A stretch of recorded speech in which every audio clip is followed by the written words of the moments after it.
makes a lot of sense. All right, Matt, give us a quick breakdown on everything that we looked at so far, and I'd like to know as well what didn't they talk about? What didn't they talk about that we should be paying more attention to?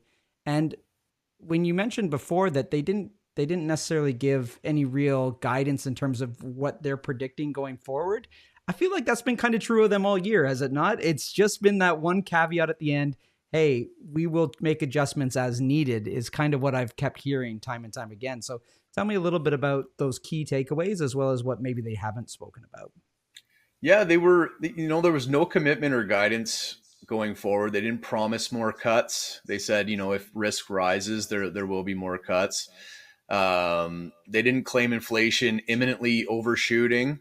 The focus was more on the inflation being under control rather than accelerating. No recession forecast, even though contraction plus weakening labor market and downside risk emphasized, but not a prediction. So overall, they were more dovish than they were hawkish.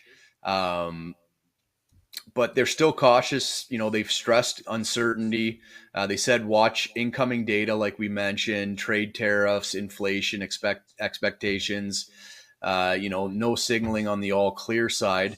And it ultimately comes down to, the GDP growth was weak. It's at 1.5, 1.6. The labor market's at 7.1. Some people are forecasting it could get as high as 7.5.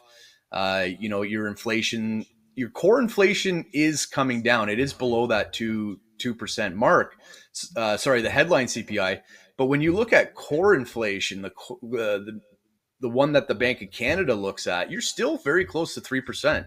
And they need that to come down like they're predicting, because if it stays at that or hotter, it's gonna be a little bit tougher for them to get those cuts in without potentially causing some more inflation. So that's kind of the tone that I got from the conference with the Bank of Canada governors yesterday. Yeah. Nicole, is there anything ever that you're particularly looking for in one of those announcements that you're like, this is what I'm language I'm wondering if I'll hear or won't hear?